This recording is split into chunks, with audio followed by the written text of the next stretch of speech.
What we do is we sort these diamonds. Okay, what if I want to buy these? I want to buy one of these diamonds. If you want to buy one of these diamonds, yeah, who do I talk to?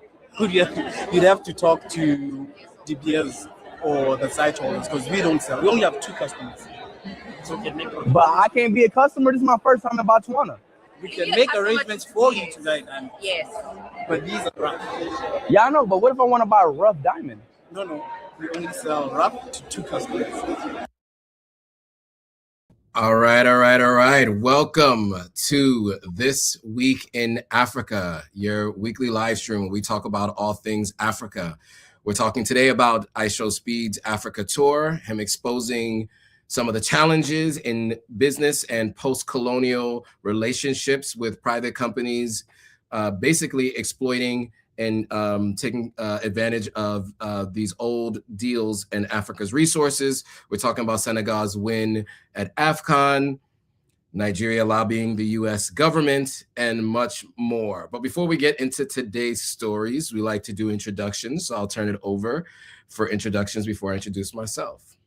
Hello, everyone. My name is Gloria Ayo. I'm an African storyteller and very happy to be back co-hosting with Joe on This Week in Africa. All right, and I am Joe Hatago, founder of Authentic African Media. We are a company that helps people visit, move, and invest in Africa. We're bridging the gap between those on the continent and those in the diaspora. So, as I mentioned, today we are talking about a streamer, well-known streamer, iSHOWSPEED in Africa, and what this means for the continent. There's been a lot of conversations about this. We covered this last week on Monday on the conversation I had with Ivy Prosper.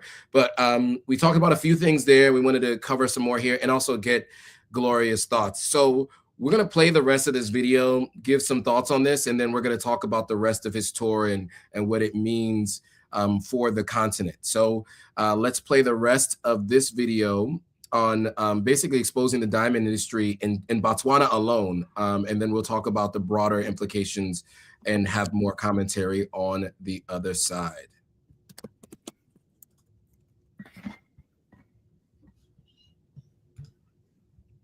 And then maybe you can talk. Is that part of your contract? Y'all can only sell to those 2 customers. That's part of the contract. Okay. And just to highlight, these are all natural diamonds. So we're selling the natural diamonds too. As you saw, all iSHOWSPEED did was ask a simple question, and that question exposed so many things and so many countries at the same time, because it shows you the exploitative relationship this multinational foreign companies have with African countries when it comes to raw materials and natural resources. In this specific case, it exposes how Botswana's diamond industry is set up. Botswana can only sell to these entities because of an agreement that was made years and years ago, and it still stands. By the way, believe it or not, Botswana has one of the best deals when it comes to foreign companies, because other African countries don't even get good shares. So Botswana, compared to other African countries, they are getting a good deal, but that good deal is not good enough if you're looking at it objectively. But as I said, this is a good opportunity to talk about how these foreign national companies, multinational companies, former colonial countries, how they still benefit from Africa and Africans' resources. It's just so unfortunate and it's sad to witness, but it is happening in daylight, in broad daylight. How do you have resources like a diamond that you are blessed with, and you can't even sell it to whoever you want? You have to sell it to the specific entity because of a deal that was signed years and years ago. As I said, Botswana has a better deal compared to other countries. But all right, we'll stop it there and give some commentary, because I think you guys got the idea based on that. So Gloria, your thoughts on this discovery by iSHOWSPEED and the deals that are being discussed. And shout out to African Diaspora News Channel for doing the reporting on this particular angle, because I haven't heard this from many other people. Yes. So the 2 moments, or rather, the 2 customers that were actually referenced in that video refer to the primary channels through which Botswana's diamonds move. De Beers, we just have to mention De Beers. They are a multinational, a giant that has had some sort of monopoly over the diamond industry. So De Beers on one hand, the Okavango Diamond Company, ODC, that one is actually state-owned. And this arrangement that we're now getting more insight into is actually a product of a 50-50 joint venture known as Botswana. So again, back to De Beers and the monopoly. Historically, De Beers has controlled nearly 90% of the world's diamond supply. So raw gems would bypass local markets entirely. And Botswana is actually the world's leading producer of diamonds by value. However, ordinary citizens and local entrepreneurs cannot easily possess or trade rough stones. It is actually legally restricted under the Kimberley process and national law. And basically it mandates that only licensed people can handle uncut diamonds to prevent conflict gems from entering the market.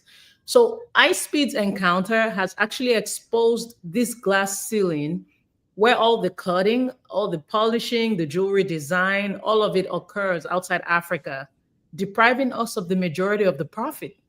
And to be fair, Botswana, unlike other resource-rich nations that fell into the resource course of civil war and corruption, has utilized its partnership with De Beers to fund universal health care.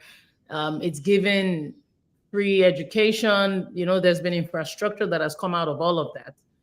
Since independence in 1966, Botswana has transitioned from one of the poorest in the world to an upper middle income nation. But while the government reinvests billions into social services, it's all about the visibility. What is the visibility of that wealth?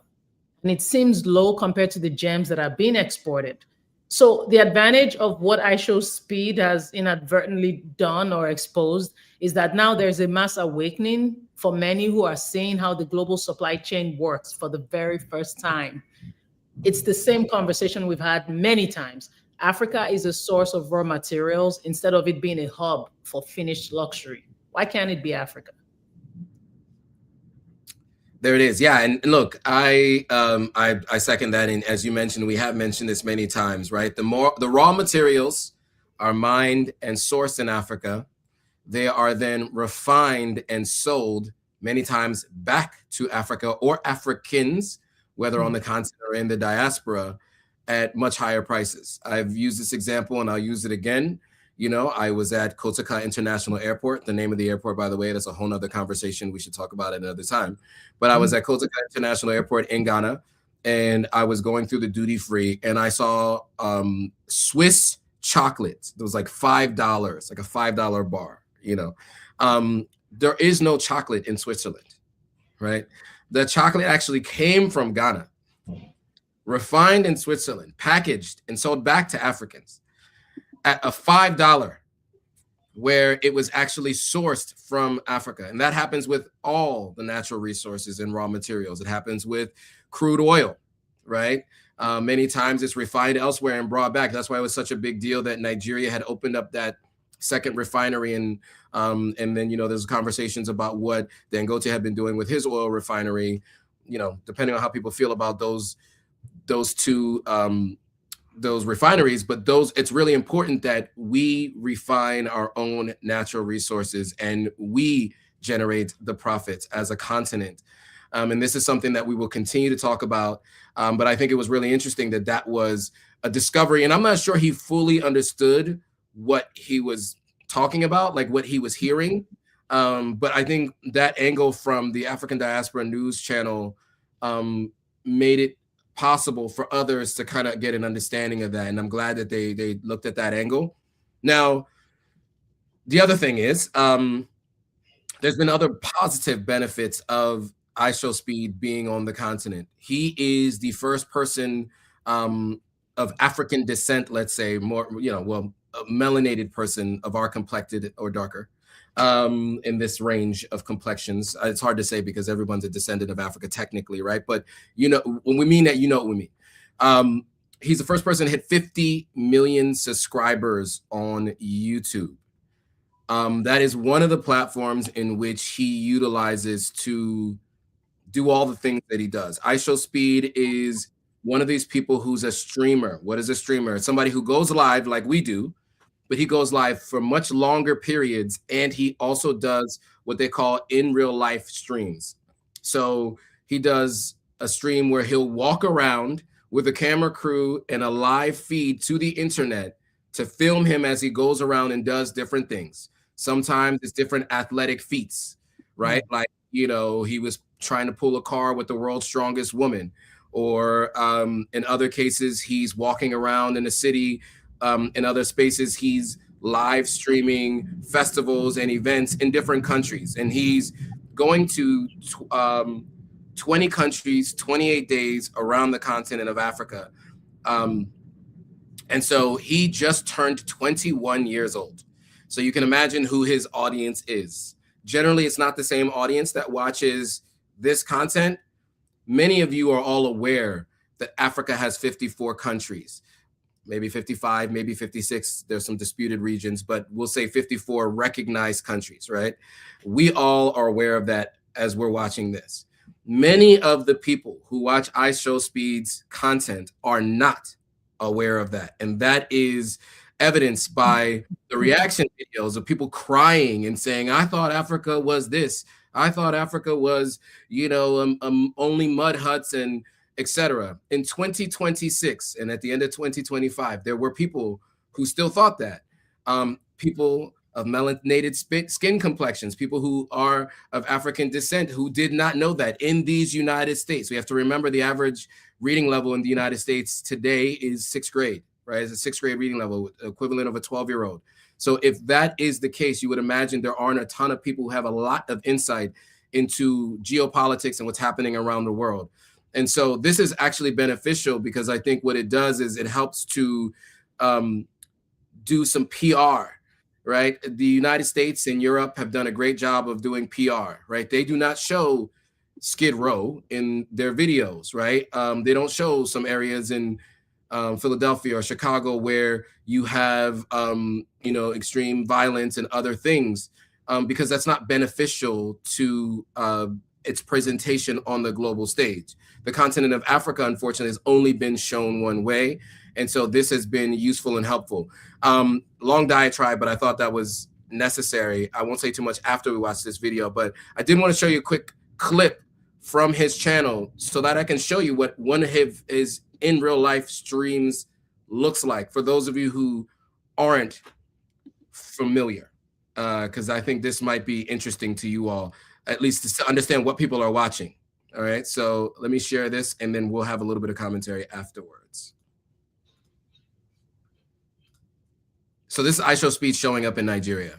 We are here in Nigeria. Oh, how we are here in Nigeria, bro. Today's my birthday, and we're gonna hit 50 million, and we in Nigeria. We got all 3 in 1. Hey, man, I ain't gonna lie, bro. Like, I'm already feeling weird, chat. I'm already feeling different, bro. I'm already feeling different. Like, bro, I'm 20. Like, I don't even know. This age feel a little weird, because, you know, you just feel older, man. It's crazy, though, because I watched me grow up, bro. So it's probably, like, it's a special moment, bro, because I really grew up. I grew up on YouTube as well, so my whole teenager childhood is on YouTube. So it's cool to see you know, like an evolution of me and the growth in myself over these past years. So it's amazing to see it in real time, bro.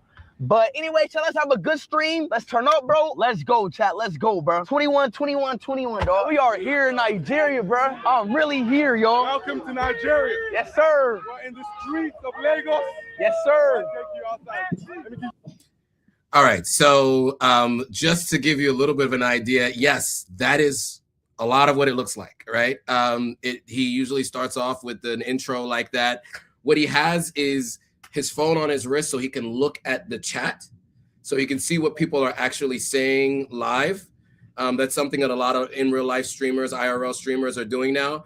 And it started off by people just playing video games on stream and people watching them, and then it expanded to more of what their lifestyle looks like. So just wanted to give you guys some context to, like, when he was looking at his arm and what that was a phone that he had there with the chat that he could look at the chat. Gloria, your thoughts on One, him arriving in West Africa. He's in Nigeria now, and the exposure of the continent of Africa to his audience. 50 million subs on YouTube, a couple of million on Twitch. Your thoughts? To be relatively young and just so respectful, to just respect, you know what I mean? Even when it's, you know, since certain, you know, because one thing about us, we're gonna represent, and you will know we're there, right? Some people don't get offended by that, but he's been extremely respectful, respecting the dignity of the people. I cannot just, I mean, I admire that so much. Shout out to iShowSpeed. This is a moment, okay? It's not just about a content clip. This is a cultural event. This is internet history colliding with real Africa in real time. Because obviously Africa has been spoken about, but not necessarily in the most flattering light, you know, but for that to be experienced live by one of the biggest youth influencers on the planet is huge. For him to be celebrating milestones among the people, you know, because obviously his audience are Gen Z, gamers, streamers, meme culture, reaction culture, but they get to see Lagos, they get to see Nigerian streets, they get to feel Nigerian energy, they get to see the chaos, they get to see the joy through somebody that is as influential as iShowSpeed. And this rawness is what makes it so powerful. He's not obviously trying to impress anyone. He's actually trying to sanitize it. You know, he's there experiencing it like a tourist who actually cannot believe what he's seen. And that's why his authenticity, you can see through the clips, and that's why those clips are traveling so fast. Because for decades, Africa has been framed only through struggle, poverty, conflict, or aid. But now millions of young people are seeing the nightlife, the music, the street food, the fashion, the slang, the celebrity culture, the everyday life. Now they get to see a modern African megacity and not just something that National Geographic showed them. Sorry. Yeah, well put. And, you know, look, that's 100% true. And you have to think about a 21-year-old. Now, you know, I know that sometimes his vocabulary is limited, but he is much smarter than I think people give him credit for. Because I saw him do a couple of quizzes on locations of different African countries before he started this tour. And, you know, he got 7 out of 10 on one, which were really difficult, because many people in America can't even determine where other states are in America, including myself. Sometimes I have some challenges with some of those quote unquote flyover states. So it actually was pretty impressive to see what he was able to do there. And yes, to your point, and what I said earlier, I think it's huge that Africa gets seen from all angles, right? It's usually extremes, right? It's the extreme poverty, and that leads other people who want to show extreme wealth, right? And, you know, what he's showing is more of everyday life and, you know, everyday culture, right? And, you know, he's already been to Senegal. He's done the dances with the, you know, the devils. Every country calls them something different, but those, you know, we all have them in our West African countries where during specific types of events, there are these guys dressed in these like straw things with the masks on, and Gambia has it, Senegal has it, Nigeria has it, Sierra Leone has it. We all have our own version of them, mostly seen as cultural, not necessarily religious, because I think most people have chosen one of two religions that were brought to West Africa, but still things that kind of continue. And so he shows that. And, you know, we do that through our content. Somebody like myself who goes to the continent and I shoot content there and I try to show as much as I can.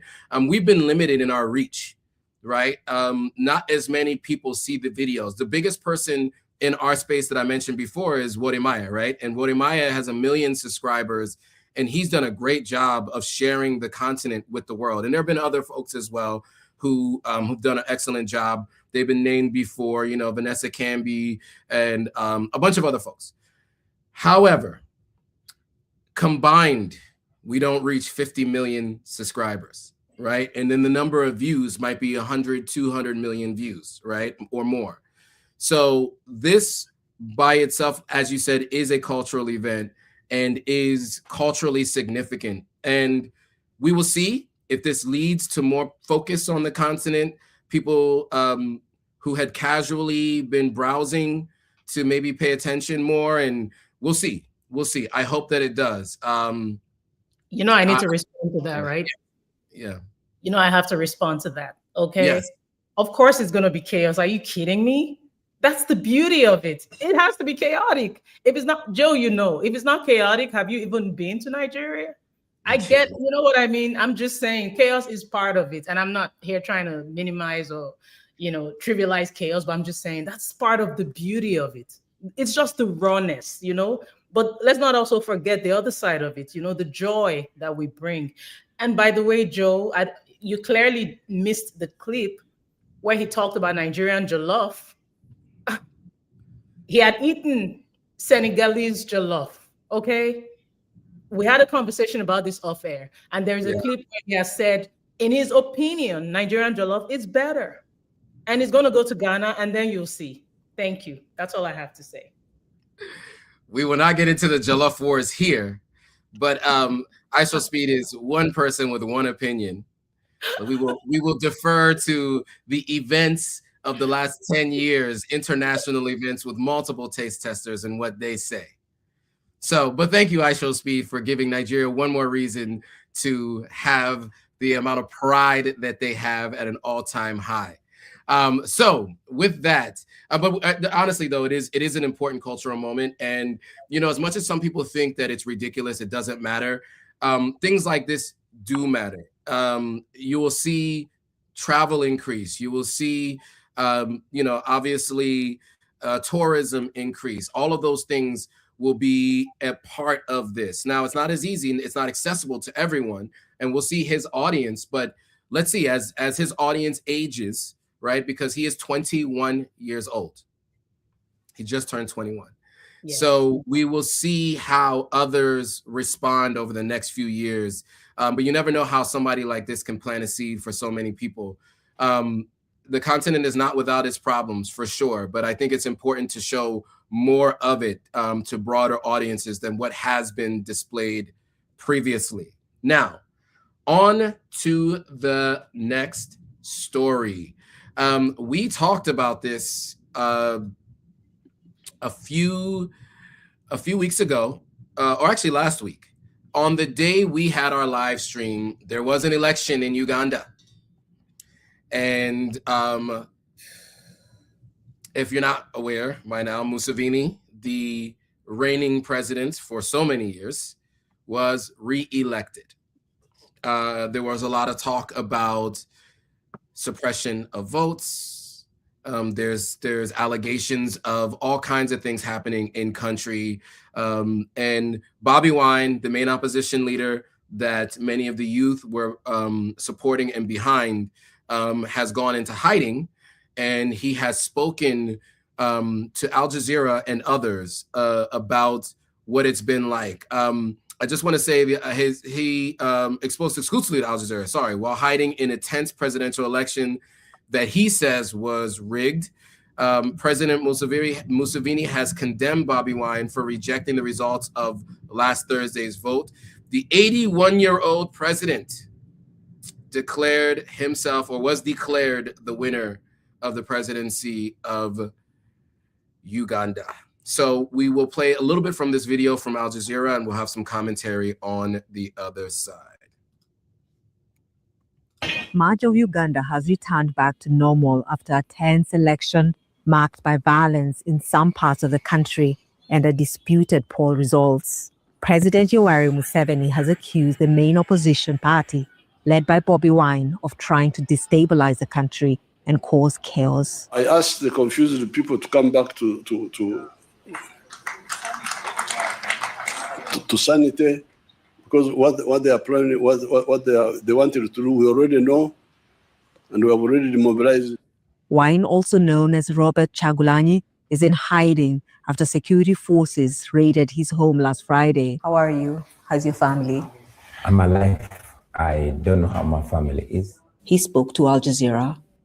I would love to be in my home. I've not changed. my clothes in days. I want to be home. I want to be free. I want to take care of my people.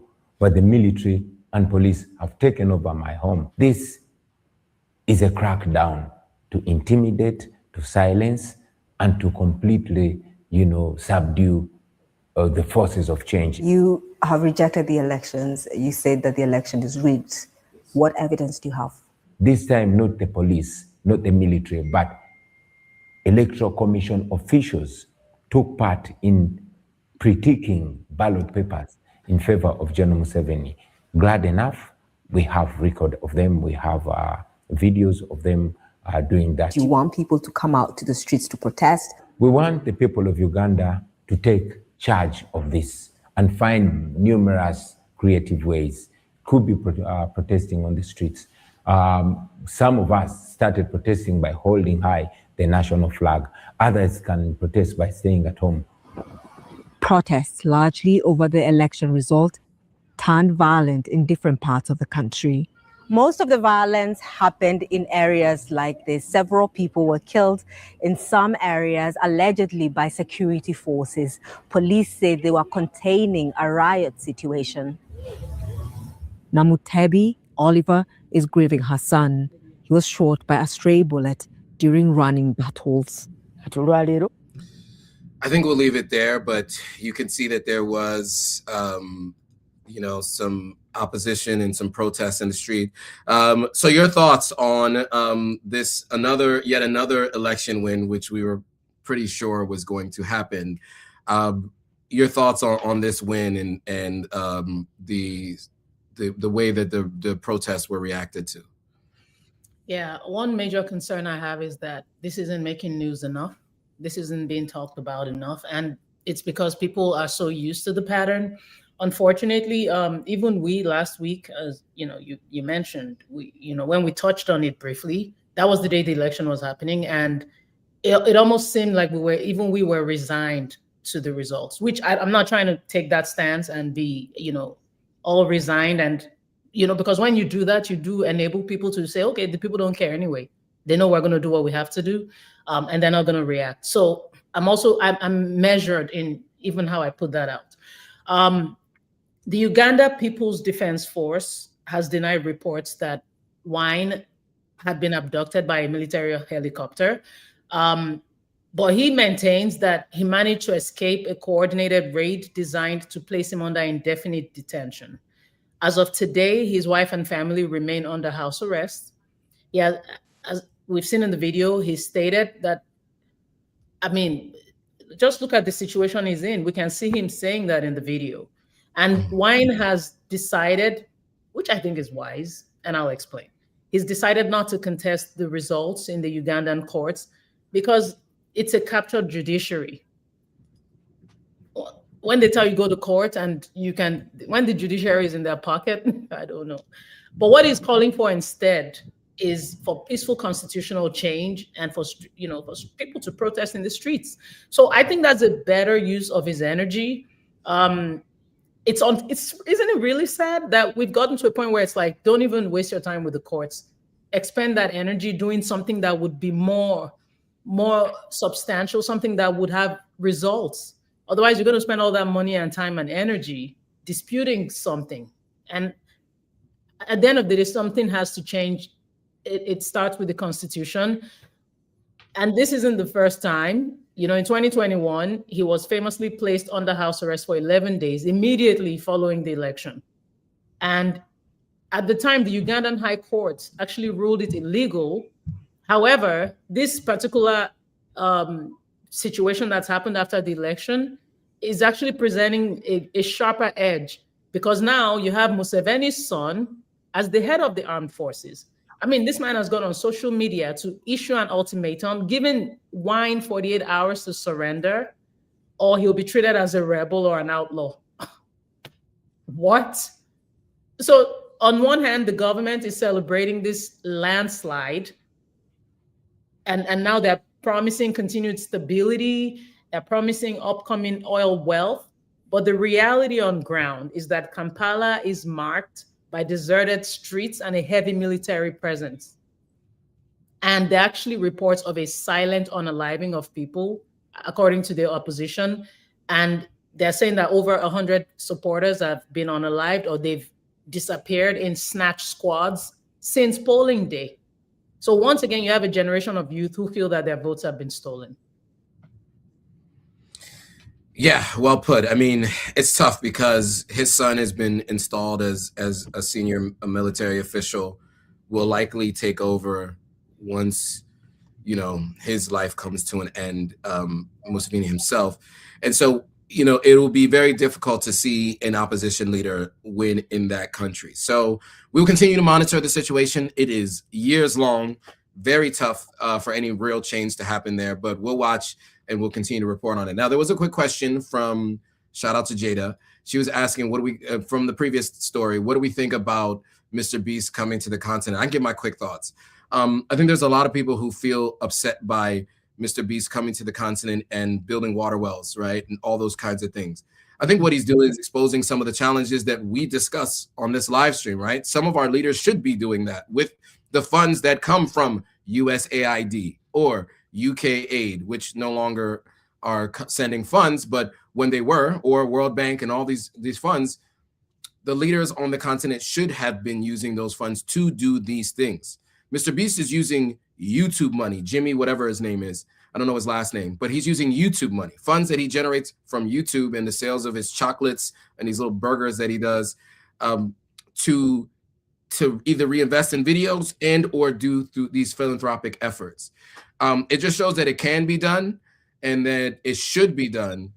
So I have no issue with it, because if those places have been asking for it and they need it, then give them what they need. So those are my thoughts. I don't know if you have any thoughts on that quickly.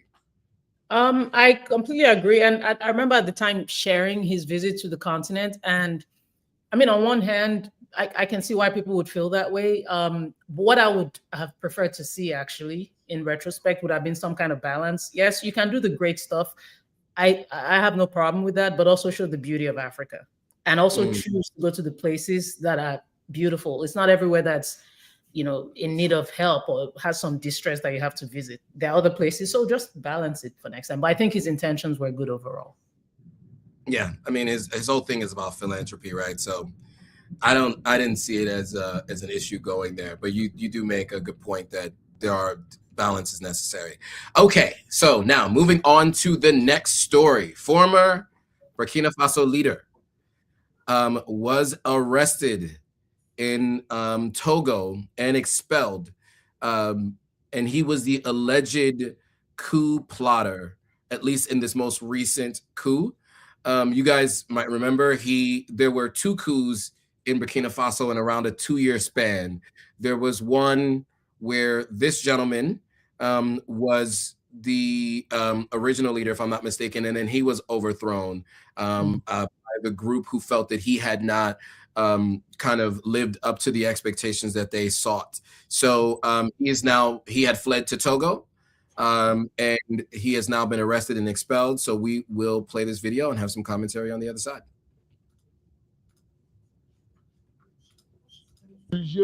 Burkina Faso's former transitional president and the alleged mastermind behind a number of coup plots has been arrested in Togo and expelled, local sources say. Paul-Henri Sandaogo Damiba ousted Burkinabe President Roch-Marc Christian Kabore in a 2022 coup. But 8 months later, Damiba was overthrown himself by the military leader Ibrahim Traoré, who's still in power. Reports say Damiba was arrested in Lomé last week and tried for the attempted destabilization of Burkina Faso. He was then taken to the airport, although his destination hasn't been confirmed. Since going into exile in Togo, Damiba has been accused of numerous coup and assassination plots. Ouagadougou says authorities foiled an attempted assassination of Traoré planned for January 3rd. So we reported on that a couple weeks back, that coup attempt, and we had mentioned that he was the alleged plotter of that coup, and now he's been arrested. So your thoughts, Gloria? Yeah, and interestingly, people actually think that the arrest is only about the coup plot. But the charges against Damiba are actually large. I mean, you have criminal embezzlement, you have illicit enrichment, to the much more explosive incitement to commit crimes and money laundering and things like that. So again, it's not just about the coup plot. But just a quick history on Damiba. He rose to prominence in January 2022 when he ousted President Kabore, citing an inability to curb the jihadist insurgency. However, 8 months later, he himself was deposed by Captain Ibrahim Traore for the exact same failure. Now, his exile in Togo, which I found very interesting because, you know, Togo, with the when we're talking about our leaders, you know, the sit-tight leaders who cling to power and don't want to leave because they think it's their birthright. Of course, the president of Togo comes to mind. So this makes it all very interesting. Initially, you had religious and community leaders trying to help prevent a civil war that could have actually happened in September 2022. But Traore provided guarantees for Damiba's safety, so no threats of unalivement or anything like that. However, over the last 2 years, there have been accusations by Traore's government of Damiba orchestrating plots to destabilize his government, all from abroad. So this arrest, obviously, I mean, the main catalyst for it was what happened earlier this year, January 3rd to be specific, where the government alleged that Damiba was the mastermind behind a plan to unalive Traore. Now, back to Togo. Under President Faure Gnassingbé, Togo has positioned itself as some sort of mediator between the isolated AES juntas and the wider international community. So what they've done by extraditing Damiba, they've somehow cozied up to the AES. I mean, but hey, I guess it's a win for Burkina Faso at the end of the day, because Damiba returning to Burkina Faso is actually a political victory for Traore's administration. And now it can present its most prominent rival for trial, you know, instead of just allowing him to remain some kind of shadow threat in exile. Yeah, and I think it's really important that they follow the process of a trial to show that, you know, they are working in the process of what is seen as democratic institutions and processes, because that is one of the major complaints I think people have, is that when a military leader takes over, military might is used to solve every challenge and problem. And so we'll look forward to seeing how this trial goes and what happens. You know, even though this person attempted, according to Traore's government, to unalive Traore multiple times, and he's been one of the main culprits, according to them. So we will see.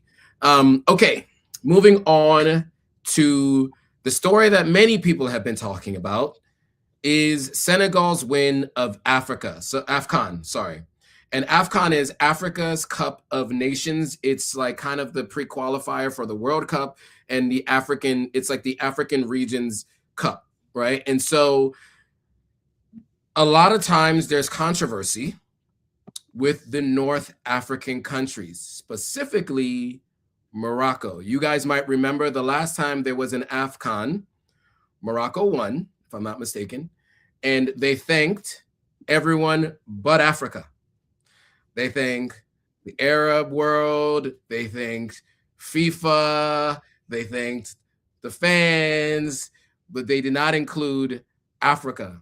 And there was a lot of controversy around that, right? There was a lot of commentary and controversy around that. And this year, Senegal and Morocco were in the final. And there were a number of things that were discussed and that were caught on camera. There was unsportsmanlike conduct by Morocco, stealing towels from the Senegalese players and staff, stealing towels, which is petty and childish, but that's what they were doing. Which is why there's all these memes about when you go over to your Moroccan friend's house and they have no towels, or when you invite a Moroccan friend to your house and you have no towels after they've left. There's jokes. These are all kinds of memes and jokes that are happening. There was also the fact that there's footage of the FIFA officials all saying like they didn't want to hand the trophy to the Senegalese team. There was also some controversy around the police and their treatment of some of the Senegalese players. Morocco fans in the stands forcibly removing some Senegalese fans. And there was some issues with some of the Senegalese fans as well. There's a video here that we can play that this gentleman does a pretty good job, and his name is Aaron Ikaya. Aaron Kikaya, who I think does a really good job of kind of explaining all of it. Because for those of us who are not soccer football fans, there's a lot here that you may not know, but it's an international story. So we thought we would cover it and touch on it a bit since it's on the top of people's minds. So with that, we will jump to this video and we'll have some commentary on the other side. Grand scheme of things, African football's image has been tarnished by that final. And that is on both camps. Senegal fans, you guys have been fantastic. Your support for your country has been fantastic. Now, I'll be the first one to say that, yes, I can lose my head when I don't agree with the refereeing decision. But for you, a fan of Senegal, to lose your head to the point where you want to invade the pitch, that's disgraceful. You should know better. Then there's the whole issue of the Senegal players being told to get off the pitch by their manager. Was that the best decision to make at that time? Probably not. But big up to Sadio Mane, man. Sadio Mane stood there like a man and called his teammates back. And I don't know if you guys understood French. For those who didn't, he said verbatim, tell them to come out. We'll finish this game like men. That's what he said. And honestly, this fully embodies Sadio Mane, who he is as a human being, his beliefs, his principles. That is Sadio Mane, a proper leader. Now, on to Morocco, because they are not innocent either. First things first, what is this obsession with taking goalkeepers' towels? Why do you do that? That is childish behavior. I'll be honest, that is just childish behavior. The ball boys, your job is to make sure that the footballs are ready at the player's disposal or the goalkeeper's disposal whenever they ask. Your job is not to be taking goalkeepers' towels and throwing it to the back. That's not your job. I kind of felt for Edouard Mendy, and I've seen a different perspective from the stands, right? Where a fan is actually telling Hakimi, take the towel and throw it away. So Hakimi takes the towel and he goes this, and the fan goes, yeah, throw it away. And Hakimi just throws it away. Like, when did we get to the point where instead of being focused on the game, you're listening to what fans are telling you to do? What are we doing here? At one point, Edouard Mendy takes the first towel, it gets thrown away. Second towel gets thrown away. Third towel, the second goalkeeper, bless him, had to stand there with the third towel in his hand to make sure that none of the ball boys take it and none of the players take it. Because at some point, there was a player stood in front of the second goalkeeper, literally staring at him. I mean, what are we doing? He's already been subbed off. Like this. Do you understand the craziness of these things? Then the ball boys chase the second goalkeeper around the touchlines because he just wants to hold on to the towel, and they're chasing my man, trying to grab the towel off him. And I'm just like, what are we doing here? And this is all in a final. On both sides, you have disgraced this final. I think in the grand scheme of things, African football's image has been tarnished by that final. And that is on both camps. Senegal fans, you guys have been fantastic. Your support for your country has been fantastic. Now, I'll be the first one to say that, yes, I can lose my head. Okay, so a lot there. I think he was trying to be fair and spoke specifically to Senegal first. What was missed in this, as I mentioned, was the police treatment of many of the Senegalese players after the win. And then also what was missed in this video was there was some footage of two Senegalese fans in the stands and the Moroccans screaming at them, pushing up on them, and ushers had to come in and remove them from the stands. And so obviously there has been this conversation about Northern Africa versus Sub-Saharan Africa and how the treatment and lack of respect from many, is there. And I think this was illustrative of that sentiment that people have.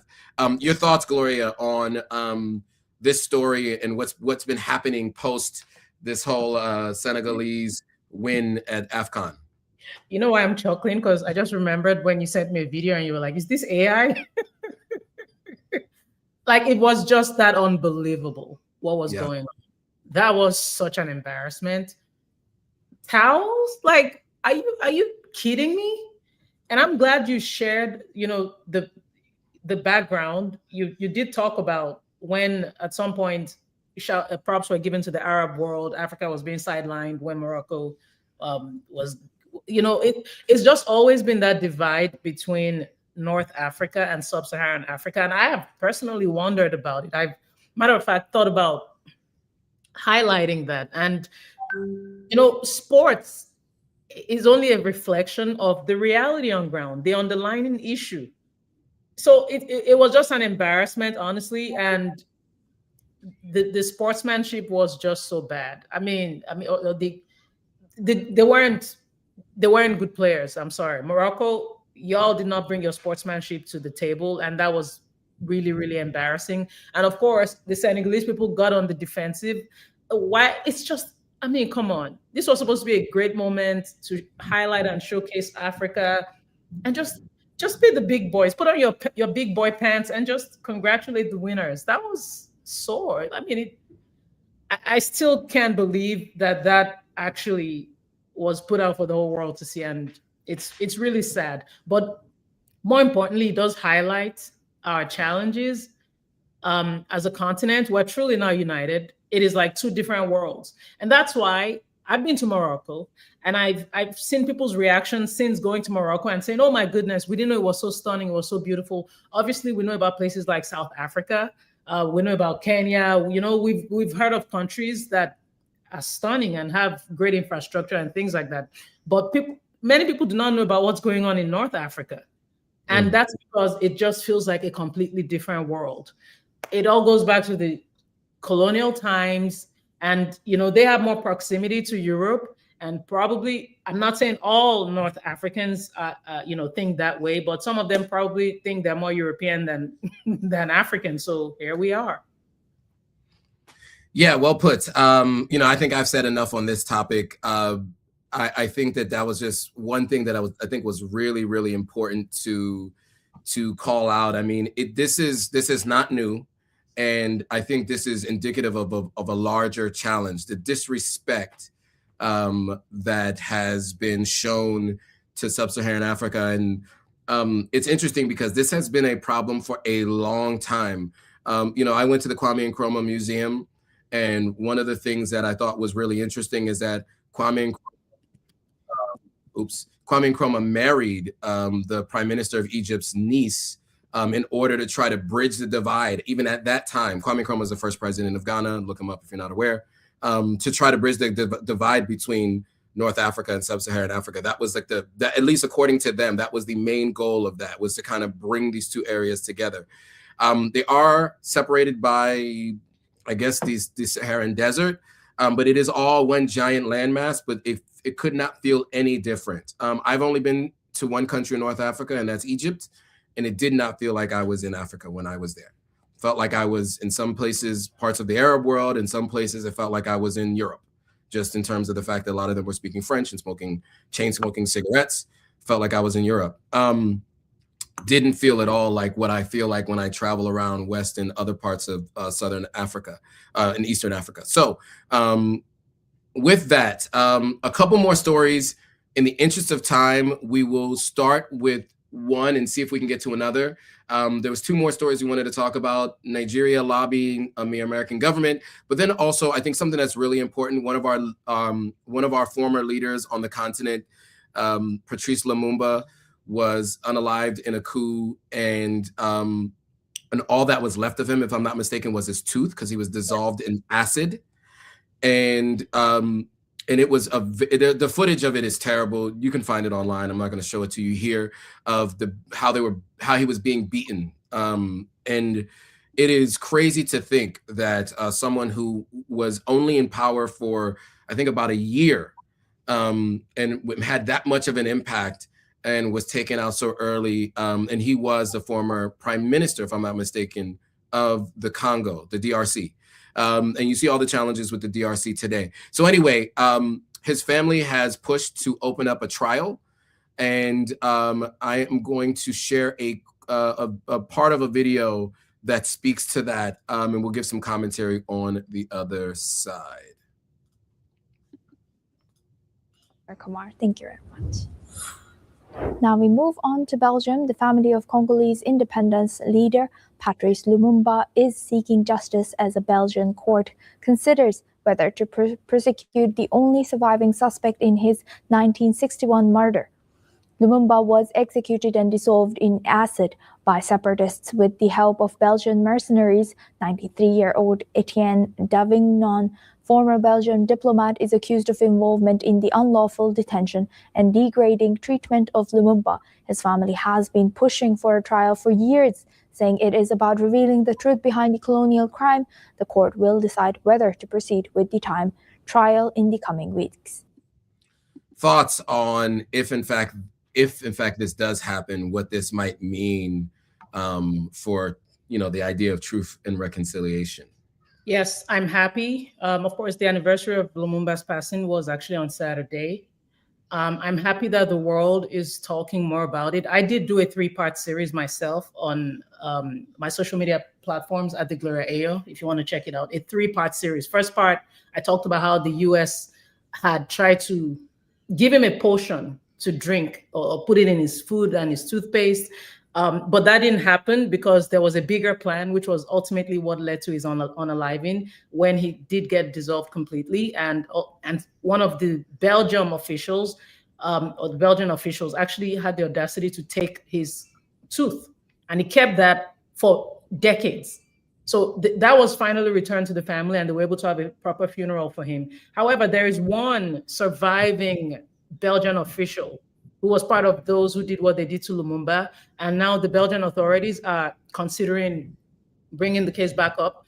The man has to have justice. Look at what's going on in Congo. If at the very least, the West could leave Congo alone, we would say, okay, maybe Lumumba's unalivement was not for nothing, but Congo is still going through it. I also talked about the uranium that was used in places like Hiroshima. Congo was largely the source of it. All of these things were what Lumumba was fighting against. And shout out to that man who stood up at the AFCON match and brought a lot of attention to Patrice Lumumba. We need justice for Lumumba. We need justice for Congo. I am with the family on this, and I hope, because Joe, you and I pointed out that many people are not talking about this. We need this story out. We need justice for Patrice Lumumba. Free Congo. 100%. And I'm ashamed to say that I was not aware who Patrice Lumumba was until about 5 years ago. I lived my whole life into my 30s and was unaware. And so, as much as I can, I've also done a small mini series on my YouTube channel about his life and his unaliving as well. So, there's plenty of insight and information there. I know Gloria did a great job in hers. So just go to her Instagram page. You'll find it there. And then also too, if you're not aware, do yourself a favor and just look up videos of African leaders who have been unalived or overthrown by the West. There is a long list. And so you guys can check that out and you will be surprised, or maybe not, covert and overt measures that have been done to do that. Did you have an additional thought? I'm sorry, Joe. I did a video on that, 10 leaders that they feared. I think I tagged you in that as well. But yes, I tagged you in that as well. There is a video out there that actually gives you the list, and you could do more research on every single person I mentioned. So go to Gloria's Instagram page. That video is there. All right. So the last story, with the interest of time, because I think it is important, is it speaks to the American lobbying system and how throughout the years it has been used to curry favor and get things done by African leaders who don't always have African interest at heart. In this case, there's some controversy around it. Basically, Nigeria has reportedly signed a $9 million contract with an American lobbying firm in Washington, D.C. to shape international perceptions of the country's security challenges following growing global criticism over what most people are saying is religious violence and rising insecurity. The move has triggered some debate at home in Nigeria, with supporters describing it as a strategic effort to manage narratives and engage foreign policymakers, while critics argue that the funds would be better directed to on-the-ground security measures. $9 million is no small amount. So in this program, she will this news reporter will give a little bit of insight, and then we'll give some more commentary before we bring this thing to a close.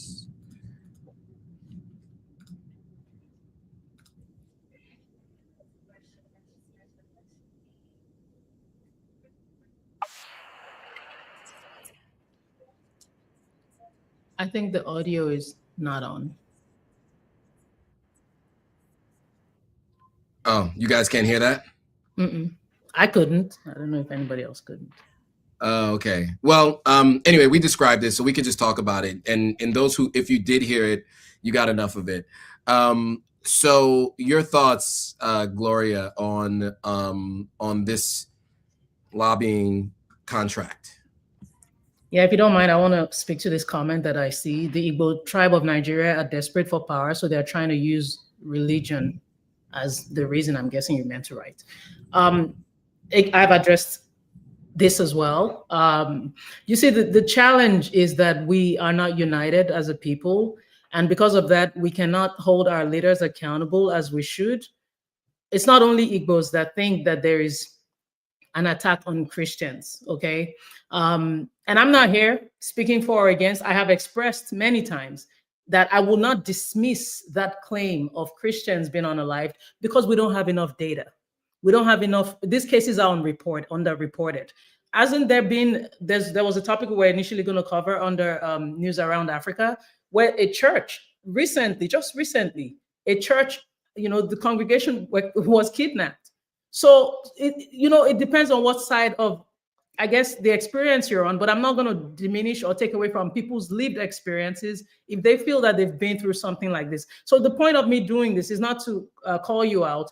It's just for us to look at things through the lens of just patriotism. Let's be Nigerian first and not make it a thing of one ethnicity versus another. This has been one of the issues in Africa. But back to the lobbying conversation. I have also expressed that the Nigerian government, instead of being worried about the reputational damage, why don't we focus on just ensuring that all Christians are protected, that all Muslims are protected? Do you know how far $9 million would go? Joe, you said it's a lot of money. Do you know what that could do for the health system? Just recently, we talked about what happened with the Anthony Joshua unfortunate tragedy that happened with the car crash and how we did not have an emergency response system on ground. Do you know how far $9 million can go? This is why I speak to unity. I'm more about the unity of all Africans. What we have in terms of ethnicity, the ethnic divide, is a colonial construct. Let's put our nation first. Let's put our continent first. Thank you. Yeah, and I'll just add that the reason why you see so many military coups happening is because of these kinds of insurgent groups, these terrorist groups that operate the way they do, right? Nigeria shares a border with Niger. Niger has this issue. Mali has this issue. Burkina Faso has this issue. And their former leaders did nothing about it, which is why they had military coups. And which is why they remain under military rule, because the people are tired of living in fear. In northern Nigeria and now other parts of Nigeria, this same fear is growing. And, the number of losses of life and kidnappings are, as you mentioned, underreported, and it's really important that the Nigerian military do something about it. Now, I've seen videos of the amount of weapons that these insurgent groups have, because many of them are linked to ISIS and Al-Qaeda, and they have oil money and they funnel that money into Africa. The thing is, that money cannot get to these insurgent groups without going through proper systems, because these countries, they're not landlocked. Well, the AES is. They have to go through somewhere. If it's coming in cash, or if it's coming in through wires, banks, there has to be a system in which this money is funneling through. So there are complicit people in making sure that that money gets there, and also that these weapons get to these locations. So that $9 million could have been better used to focus on actually defeating this group and increasing military presence, as opposed to lobbying to try to make sure it's not seen as just a Christian issue. I know we're at time. There were some stories from around the world that we wanted to cover. You covered the police story of the gunmen abducting villagers, and it actually being, it was at a church. Many people from the entire church congregation. There was also the screwdriver salesman behind Trump's airstrikes in Nigeria. The link is going to be in the description if you want to check that out.